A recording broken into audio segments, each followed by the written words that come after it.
Thank you. We live in a world of profound contradictions. Every day we face two different sets of realities. One moment we hear stories of hope, diseases being eradicated, new technologies emerging, and medical breakthroughs happening faster than ever before. But just as quickly, we're forced to confront discouraging news of rising climate disasters, growing social inequalities, and political upheaval around the world. Today, we're closer than ever before as a society towards a brighter future. And yet we seem to have managed to leave millions behind in our pursuit of so-called progress. And caught between these two worlds, one that feels like it's inching towards progress and the other that stands to precariously stand at the edge of disaster, many of us feel a growing sense of helplessness and confusion. Are we making progress? Or are we falling behind? Are we better off or worse off? And more importantly, what does this mean for us? Today, I'd like to take you on a journey to evaluate where we are as a society, what could be leading to this discrepancy that we feel, and more importantly, why this matters to you. In order to understand how we're doing, we need a framework. This is where the United Nations Sustainable Development Goals come in. These 17 goals provide a roadmap for addressing some of the world's most pressing challenges and understanding our progress towards them. Let's take a look at some of those today, maybe starting with the good news, because we could all use more of that.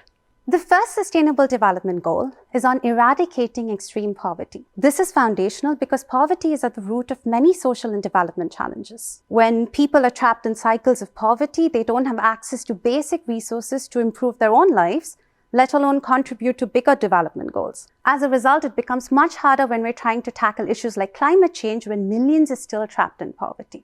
And in order to understand extreme poverty, we can look at the number of people in the world who still have to live below roughly $2 a day, which is the international poverty line. In 1990, 36% of the world's population, more than 1/3 of the world, lived in extreme poverty. Today, we've managed to cut that number down to 9%, which is less than 1/10 of the world. This is indicative of the fact that in just a single generation, we've lifted over 1 billion people out of poverty. Let's talk about another sector which is also cross-cutting, education. Education is key to unlocking progress on several other sustainable development goals such as gender equality, economic development, and even climate action. And to understand education, we can look at the number of children who are still out of schools. Children who don't have access to formal education and therefore may be at risk of losing access to foundational skills that they need to survive and thrive in their lives. In the early 2000s, when looking at primary school-age children, more than 60 million boys and 63 million girls of this age category were out of schools. Today, we've managed a 40% reduction in those numbers, and just about 37 million boys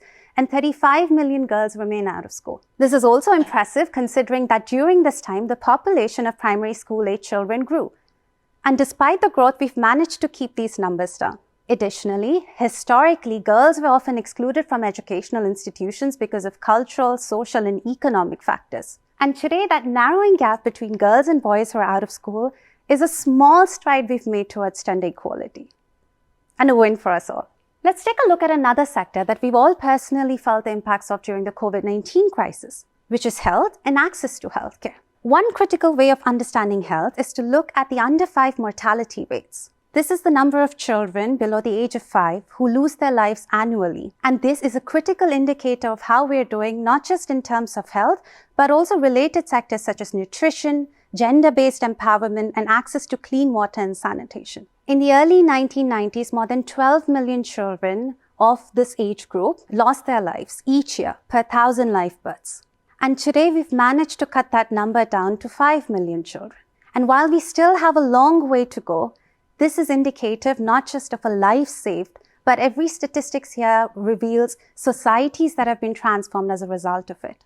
So while we celebrate these remarkable achievements, many of us are painfully aware of the fact that we live in very complex times.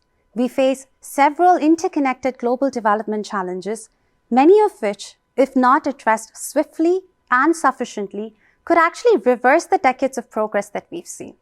While we've made strides in eradicating extreme poverty, the gap between the rich and the poor has never been wider. In the early 2000s onwards, the top 1% of the world controls more than 20% of the global wealth. And this is in stark contrast to the bottom 50% that holds a very negligible share. What is even more worrying is that during the COVID-19 pandemic, when 99% of humanity's incomes worsened as a result of the pandemic, the combined wealth of the top 10 richest men not just grew but actually doubled. This here is an indication not just of a financial divide, but of the deep-set inequalities in our society, many of which, if not addressed swiftly and sufficiently, can contribute to social and political upheaval, and even gender and economic-based violence. Another critical threat of our time is, of course, climate change. As many of you know, despite decades of progress and commitments towards this sector, our greenhouse gas emissions continue to rise. The Earth's average annual temperature today is perilously close to the 1.5 degrees Celsius tipping point. Beyond this, we are at risk of irreversible damage to our people and to our planet. Rising sea levels, loss of biodiversity, threats to vulnerable populations, amongst many others. One area of progress that we often overlook in our pursuit of economic development is human development, particularly concerning migration and displacement. Today, over 117 million people around the world are forcibly displaced as a result of conflict, persecution, and ecological disasters. The need for humanitarian assistance has almost doubled between 2010 and 2020. And yet, despite this, our response to it remains woefully inadequate. Today, we're funding only 18% of the support that is needed to help resolve some of these issues. And the more unfortunate bit of the story is that migration has always been a cornerstone of development. It has the potential to unlock progress on several sustainable development goals. Yet we're failing to leverage the transformative power of migration at a time that we need it the most. So what is it? Are we making progress or are we falling behind? I'd like for you to consider for one moment that how this story ends, whether one of progress or not, it comes down to the actions of each one of you. I can just as quickly understand that if that's a much harder concept to grasp and to really own, despite the countless amount of times you may have heard it. So let's explore that for a minute. What is it about our current global development institutions, the way our societies and political structures are set up, that individuals like you and I feel disconnected from these processes? Because after all, this is our own future that we're talking about. So what is it that has left individuals feeling disconnected and has contributed to the discrepancy that we see? To me, there are three principles that need to be challenged. The first is that many of our international development systems and processes are very top-down. Complex policies are made by distant international organizations and governments and handed to people who are not part of the decision-making process themselves. As a result, and as we've seen during the COVID-19 crisis as an example, many of the people who are actually at the forefront of challenges often feel disconnected from solutions developed for them. And when this happens over time, individuals like you and I feel disconnected from these processes. The second issue, as I see it, is that our systems have fostered a cycle of dependency. Rather than empowering individuals like you and I with the skills and resources we need to tackle global development challenges, our systems have fostered a cycle of dependency on governments, on foreign governments for external assistance, and now even the mercy of private corporations. And when this happens over time, individuals feel like they have no voice, let alone an impact in these processes. Another challenge is that the way our systems are set up today, we often focus on short-term solutions. We've missed several opportunities to tackle the root cause of some of our issues and to build towards long-term resilience in our societies. And we're seeing this. In our recent history, we're seeing that, like modern-day hydras, many of the problems that we once thought to have resolved keep cropping up in different parts of the globe.